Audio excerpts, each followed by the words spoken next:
SK의 바이오 사업이 국산 1호 코로나 백신 탄생이라는 결실을 맺었습니다. 최종현 선대 회장부터 35년 동안 뚝심 있게 밀어붙였던 바이오 사업이 K-바이오 시대를 연 겁니다.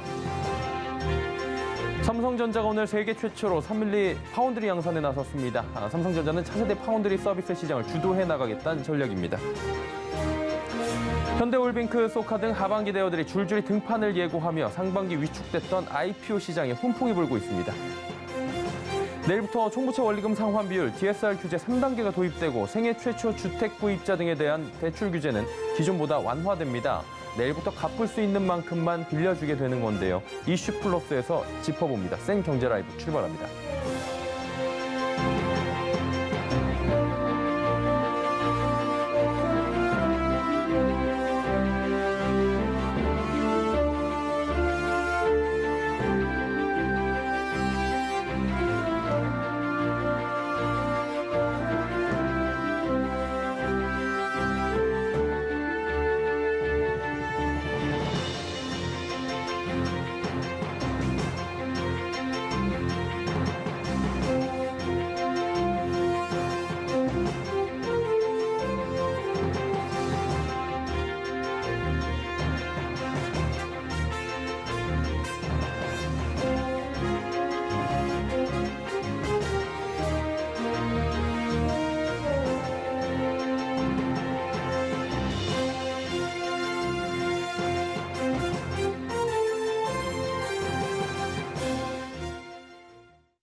시청자 여러분 안녕하십니까? 센 경제라이브 서정덕입니다.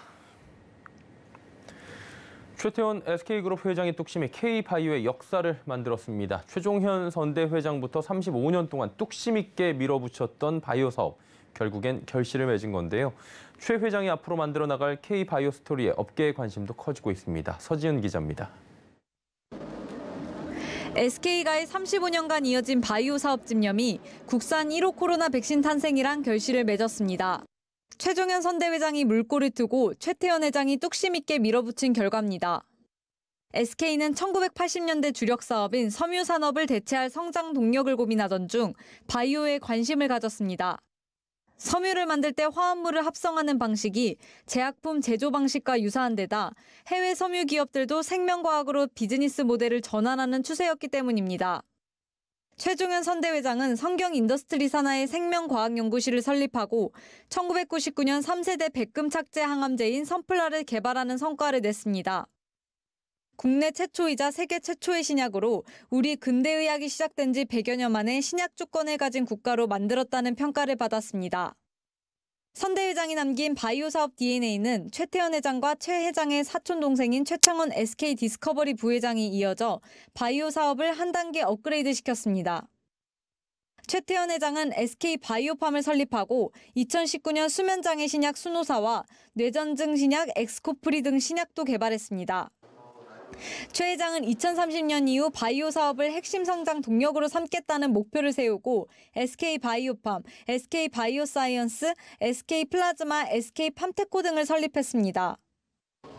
이번 코로나 백신 국산화는 바이오 영역에서 리스크를 두려워하지 않고 새로운 도전을 계속해 이뤄낸 성과입니다.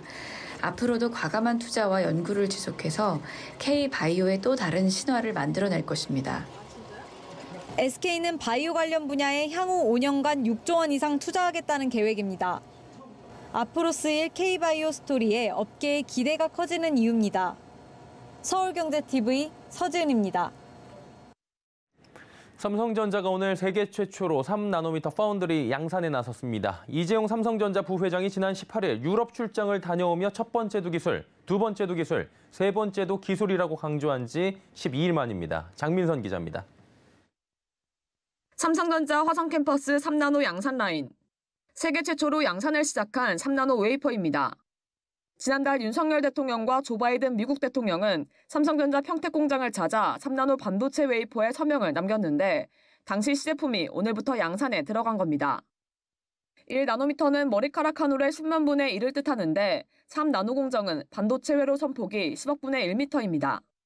현재 최첨단 공정인 4나노 기술보다 반도체 회로의 굵기가 훨씬 더 미세해져 세밀한 회로를 그릴 수 있게 됐습니다. 이 기술은 반도체 제조 공정 중 가장 앞선 기술로 삼성전자가 세계 1위 파운드리 기업인 대만 TSMC보다도 앞서 있습니다. 삼성전자는 회로 손폭이 미세화될수록 반도체 소비 전력이 감소하고 처리 속도가 향상된다며 3나노 공정의 차세대 트랜지스터 구조 신기술을 적용했다고 설명했습니다. 파운드리 업계 최초로 하이K 메탈 게이트, 핀텟, EUV 등 신기술을 선제적으로 도입하며 빠르게 성장해왔고 이번에 MBC Flat Gate All Around 기술을 적용한 3나노 공정의 파운드리 서비스 또한 세계 최초로 제공하게 되었습니다. 앞으로 고객 요구에 맞춰 소비 전력, 성능, 면적 최적화로 단위 전력당 최고 성능을 제공해 차세대 파운드리 서비스 시장을 주도해 나가겠다는 전략입니다. 삼성전자는 고성능 컴퓨팅용 시스템 반도체 양산에 3나노 공정을 우선 적용하고 향후 모바일 시스템 온칩 등으로 확대한다는 계획입니다. 서울경제TV 장민선입니다. LG전자가 SM엔터테인먼트와 손을 잡고 글로벌 피트니스 시장 선점에 나섭니다. K-팝 등 K-문화 열풍의 다음 주자로 K-피트니스 바람을 일으킨다는 포부인데요. 문다혜 기자입니다. LG전자와 SM엔터테인먼트가 만났습니다. IT 기술에 K-콘텐츠를 합쳐 글로벌 피트니스 시장을 공략하기 위해서입니다. LG전자는 오늘 콜레드 호텔에서 SM과 홈 피트니스 분야 합작법인 피트니스 캔디 출범식을 열었습니다. 피트니스 캔디는 집에서 즐기며 운동하는 홈 트레이닝 서비스, 홈 피트니스 콘텐츠 제공을 넘어 스마트 밴드와 운동기기 등 데이터를 연동한 디바이스 제작과 구독 서비스 앱 운영까지 차별화된 홈트 서비스가 목표입니다. 지분은 LG전자와 SM이 각각 51%, 49%로 LG전자는 플랫폼 운영 등 IT 기술력을 지원하고 SM은 아티스트와 음원을 기반으로 콘텐츠 제작에 나섭니다. 예를 들어 LG전자의 AI 카메라 기술로 양방향 소통이 가능한 TV를 통해 운동 자세가 얼마나 올바른지 실시간으로 알려주는 식입니다. 콘텐츠는 운동과 식단, 재활, 정신건강 등 라이프 스타일 전반을 다룹니다. 제작에는 앰버서더로 선정된 모델 한혜진과 댄서 아이키를 비롯해 국가대표 허민호, 이대훈 등이 참여합니다. 이를 통해 LG전자는 이전까지 기능과 성능에 집중했던 가전 패러다임을 고객 경험으로 바꾸겠다는 목표입니다. 이를 위해서는 전혀 다른 영역의 전문 업체들과도 협업을 통해서 저희가 부족한 부분을 채워나가는 노력도 병행해 나가고자 합니다. 이제 LG전자는 가전 제조사를 넘어서 고객 한 분 한 분의 스마트 라이프 스타일을 제안해드리는 토탈 솔루션 플랫폼 회사로 발전해 나가고자 합니다. 피트니스 캔디는 오는 2025년 유료 회원 100만 명, 매출 5천억 원을 달성하고 글로벌 진출에도 나서 새로운 K 콘텐츠 트렌드를 만든다는 포부입니다. 서울경제TV 문다입니다.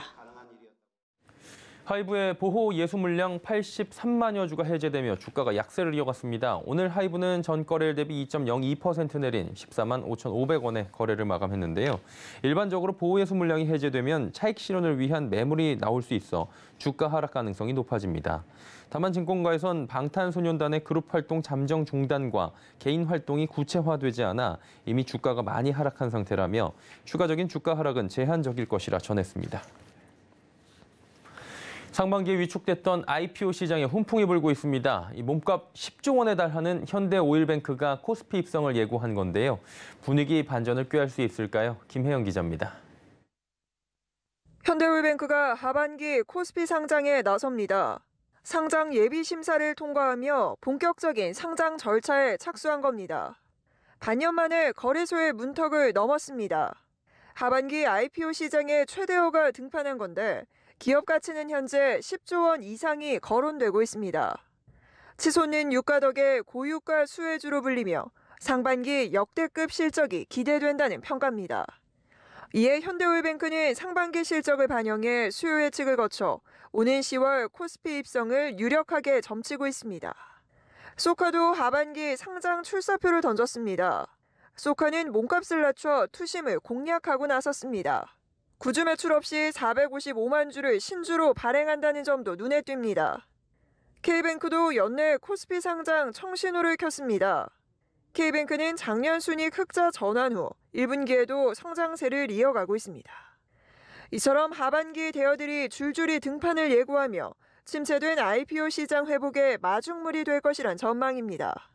한편 상반기 상장한 새내기주는 32개로 지난해와 비교해 20%가 줄었고 16곳이 공모가를 밑돌며 신통치 않은 모습을 보이고 있습니다. 서울경제TV 김혜영입니다. 채용비리 의혹 재판을 받아온 조용병 신한금융지주 회장이 혐의를 완전히 벗으며 3연임의 가능성에도 청신호가 켜졌습니다. 대법원은 오늘 업무 방해 등의 혐의로 기소된 조 회장에게 무죄를 선고한 원심을 확정했다고 밝혔습니다. 조 회장은 2013년부터 2016년까지 신한은행 채용 과정에서 일부 지원자들에게 특혜를 주고 남녀 합격자 비율을 인위적으로 조정한 혐의로 2018년 재판에 넘겨진 바 있습니다. 1심은 조 회장의 혐의를 일부 인정해 징역 6개월에 집행유예 2년을 선고했습니다. 하지만 2심은 해당 지원자들을 일률적 부정 통과자로 볼 수 없다며 무죄로 판결했고 대법원 역시 2심 판단에 문제가 없다며 판결을 확정했습니다. 사법 리스크를 벗게 된 조 회장은 내년 3월 임기가 끝나는데 취임 이후 안정적 실적을 기록했다는 평가로 3년임의 무게가 쏠립니다.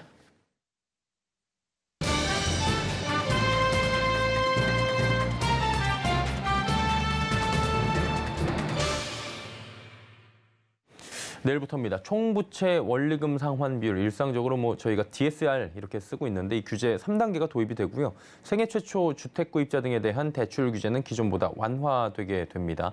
7월부터 대출 환경이 완전히 달라지는 건데요. 어떻게 달라지는지 금융부의 윤다혜 기자와 하나하나 짚어보도록 하겠습니다. 윤 기자 어서 오세요. 안녕하세요. 처음으로 집 사는 분들에게는 좀 희소식이 될 수 있다 이런 기사들도 오늘 헤드라인으로는 몇 개 봤거든요. 대출 한도 비율이 는다고 하는데 이 부분 좀 설명해 주시죠. 네, 생애 최초 구매자를 대상으로 주택담보대출 비율, 즉 LTV라고 하죠. LTV가 80%로 완화됩니다. 기존엔 생애 최초 주택 구매자는 주택가격 8억에서 9억 원 이하와 소득이 1억 원 미만 등의 조건이 있었습니다. 또 규제 지역에 따라 50에서 70%의 제한을 받았었는데요. 이제는 이 같은 조건이 사라지고 LTV는 80%로 통일됩니다. 따라서 4억 원이었던 대출 한도가 6억 원으로 늘어나는 겁니다. 구체적으로 기존에는 투기 과열 지역인 서울에서 8억 원인 아파트를 구매한다면 LTV 50%를 적용받아 대출이 4억 원까지만 가능했습니다. 하지만 완화되면서 최대 6억 원까지 대출을 받을 수 있는 겁니다. 이 규정은 7월 중으로 시행될 예정입니다. 예, 한마디로 돈을 더 빌려주겠다 이렇게 저희가 이해를 하면 될 것 같은데 또 이제 신용대출 한도도 연소득 이내로 좀 제한이 됐었는데 이 부분도 좀 늘어납니까? 네, 내일부터 신용대출 한도가 늘어납니다. 예. 지금까지는 신용대출 최대 한도가 대출자의 연소득 이내였는데 내일부로 대출 한도는 연봉의 2배 이상까지 가능합니다. 이에 따라 시중은행은 연소득 200% 안팎, 2억 원 초반까지 대출 한도를 확대했습니다. 5대 시중은행 중 한도를 가장 높이 설정한 곳은 농협인데요. 농협은 2억 5천만 원까지 신용대출을 내준다는 계획입니다. 또 금리를 신경 안 쓸 수가 없는데요. 지난달 5대 시중은행의 신용대출 평균 금리는 4에서 5%로 연말에는 8에서 9%까지 증가할 수 있다는 관측입니다. 늘려주는 건 좋은데 대출의 금리 자체가 조금 부담이 될 것 같기도 하네요. 이제 LTV 대출 한도 신용대출 얘기했으니까 DSR로 자세히 한번 짚어보도록 하겠습니다. DSR 바뀐다고 하는데 앞으로 어떻게 바뀝니까? 네, DSR의 규제의 마지막인 3단계가 시행됩니다. 내일부터. 대출이 있는 사람들은 사실상 추가 대출을 받기가 더 어려워지는 건데요. 총 대출액이 1억 원을 초과하는 차주는 연간 부담하는 원리금 상환액이 연소득의 40% 이내로 제한되는 겁니다. 올 상반기에 적용됐던 2단계와 비교하면 총 대출액 기준이 절반으로 줄어드는 건데요.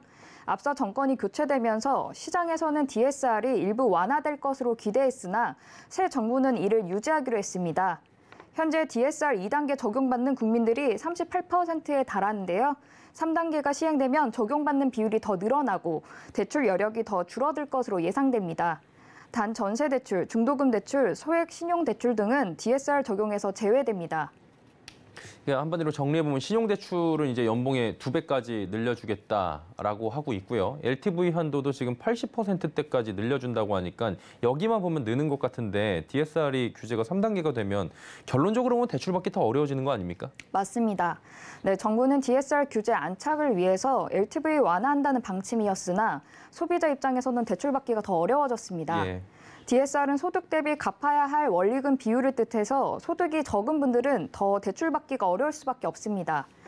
제가 직접 계산을 해봤는데요. 앞서 생애 최초 주택 구매자가 받을 수 있는 주담대는 최대 6억 원이라고 말씀드렸잖아요. 예. 이 대출금을 4.5% 금리로 30년 만기 대출을 받는다면 매달 300만 원 넘게 내야 해서 1년 상환 원리금이 3,600만 원이 됩니다. 이 3,600만 원 정도가 40%에 해당하는 소득은 약 8,800만 원.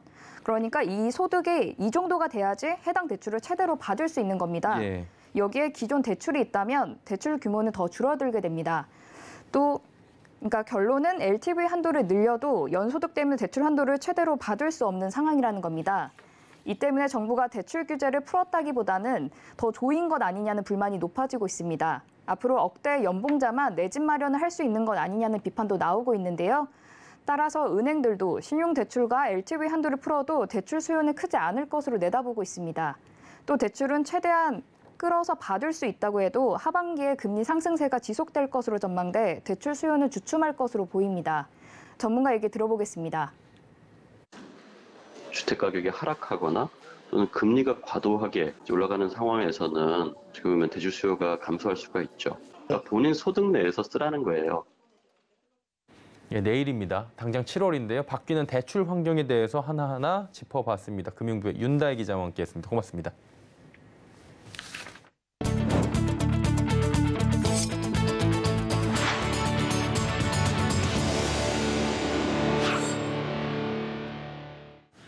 국토교통부가 오늘 새 정부 첫 번째 주거정책심의위원회를 열고 일부 지방지역의 규제지역 해제 조치를 결정했습니다.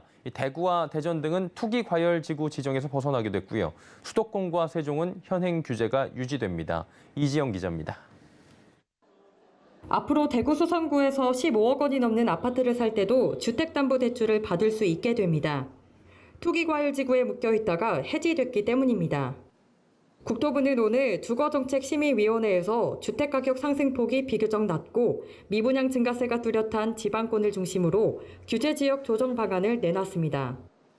먼저 미분양 사태가 속출하고 있는 대구 수성구와 대전 동구를 비롯한 4개 지역, 경남 창원에 투기과열지구 지정을 해제했습니다. 또 지속적으로 주택가격이 안정된 대구 동구, 서구 등 7개 지역과 경북 경산시, 전남 여수시를 비롯한 3개 지역은 조정 대상 지역을 해제했습니다.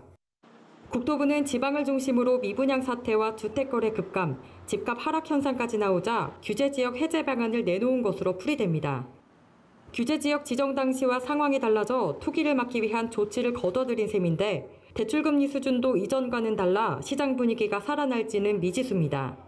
시장은 이러한 규제지역 완화에도 불구하고 당분간 금리 상승이 멈출 때까지는 상당히 안정되거나 심한 경우에 냉각될 가능성이 높다라고 이해할 수 있겠습니다. 수도권과 집값 하락폭이 큰 세종에 대해선 현행 규제지역 지정을 유지하기로 했습니다. 시장에선 수도권의 경우에 지금 규제지역이 해제되면 지방에서 서울로의 이전 수요가 생길 수 있다며 상황을 보며 순차적으로 규제 해지가 진행될 걸로 내다보고 있습니다. 한편 오늘 주택심의위에서 의결된 조정안은 다음 달 5일부터 효력이 발생합니다. 서울경제TV 이지영입니다. 이달은 호국보훈의 달이었습니다. 대한주택건설협회는 나라를 위해 헌신한 국가유공자의 숭고한 희생과 나라사랑 정신에 보답하기 위한 특별한 사회공헌 활동을 29년째 이어오고 있다고 하는데요. 서청석 기자가 전해드립니다. 1994년부터 올해까지 29년간 한 번도 빠짐없이 진행된 대한주택건설협회의 국가유공자 노후주택 및 임차자금 지원 기념식이 열렸습니다. 이번 행사에는 국가 독립유공자를 비롯해 이병훈 허그 부사장, 박민식 국가보훈처장, 박재용 대한주택건설협회 회장, 김홍목 국토교통부 주거복지정책관 등 100여 명이 참석했습니다. 이 자리에서 국가유공자의 노후주택을 무료로 보수해준 주택건설업체들에 대해 대통령 표창과 국무총리 표창 등을 수여했고 정부 포상과 감사패 등이 전달됐습니다. 행사를 공동 개최한 주택도시보증공사는 무주택 국가유공자 97가구에 대해 가구당 400에서 500만 원씩 총 5억 원의 주택 임차자금을 전달했습니다. 올해 국가유공자 주거 여건 개선 사업은 여러분들의 적극적인 지원과 협조 덕분에 성공적으로 마무리되었습니다. 박재용 회장은 지난 29년 동안 사업을 추진하는 과정에 어려움도 많았지만 한 해도 쉬지 않고 지속적으로 진행할 수 있었던 것은 주택업체들의 자발적 참여 덕분이라며 감사의 뜻을 전했습니다. 주거협과 허그는 경기가 힘들 때도 단 한 번도 행사를 거르지 않고 1994년부터 매년 국가유공자 주거 여건 개선 사업을 진행해오고 있습니다. 서울경제TV 서청석입니다. 하나금융그룹이 사회혁신기업과 청년 구직자를 연결해주는 하나파워원 혁신기업 인턴십 출발 행사를 29일 진행했습니다. 인턴십은 기업의 성장을 지원하는 한편 청년 디자이너와 장애인, 경력 보유 여성 등 다양한 인재들의 일자리 문제 해결을 돕는다는 취지에서 마련됐습니다. 이번 인턴십에 선발된 인턴들은 각자 선발된 사회혁신기업에서 3개월 동안 인턴십에 각각 참여하게 됩니다. 하나금융은 사회혁신기업의 부담을 덜어주기 위해 직무 역량 강화 프로그램과 인턴십 급여 등을 지원하고 정규직 채용으로 이어질 경우 추가 지원을 이어갈 예정입니다. 함영주 하나금융그룹 회장은 이번 프로그램이 참여자들에게 실질적 도움이 될 수 있도록 지원하겠다고 말했습니다.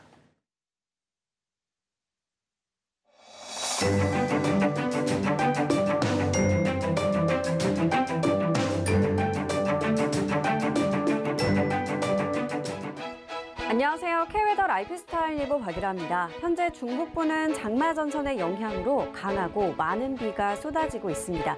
저녁부터 늦은 밤 사이에 그치겠고요. 강해졌다 약해졌다를 반복하며 내리겠습니다. 한편 충청과 전북 북부, 경북 북부 지역은 저녁까지 소나기가 지나겠습니다. 이후 내일은 새벽부터 오전 사이 수도권과 강원 영서로 빗방울이 떨어지겠고요. 경기 동부와 강원 영서는 오후 한때 소나기가 지나겠습니다. 비와 소나기의 경우 국지적으로 강하게 쏟아지겠고요. 벼락과 돌풍을 동반하며 요란하게 내리겠습니다. 이에 따라 현재 중북부는 호우특보가 내려진 가운데 시간당 30에서 50mm의 거센 비가 쏟아지고 있는데요. 도로가 침수되고 산사태 주의보가 내려진 상태입니다. 안전에 각별히 유의하셔야겠습니다. 앞으로 경기 북부와 강원 영서 북부는 10에서 40, 많은 곳은 80mm 정도가 더 내리다 그치겠고요. 그 밖에 소나기의 강수는 5에서 30, 내일은 5에서 40mm가 예상됩니다. 다음은 자세한 지역별 내일 기온입니다. 중부지방 30도 안팎의 무더위가 예상됩니다. 서울이 29도, 춘천 31도, 대전은 33도까지 오르겠습니다. 동해안 영동으로 폭염특보가 내려진 가운데 한낮 기온 강릉 31도, 속초 30도를 보이겠습니다. 남부지방 폭염특보가 확대 강화된 가운데 낮 기온 광주 32도, 대구는 무려 35도까지 올라 매우 덥겠습니다. 서해상으로 하늘이 흐리겠고요. 물결은 대체로 잔잔하게 일겠습니다. 더위 속에 일요일은 제주에 비가, 남부 내륙에는 소나기가 오겠고요. 다음 주는 남부를 중심으로 비가, 중부지방에는 소나기가 지날 것으로 전망됩니다. 날씨였습니다. 수행경제라이브 저희가 준비한 소식은 여기까지입니다. 편안한 저녁 시간 보내시길 바랍니다. 고맙습니다.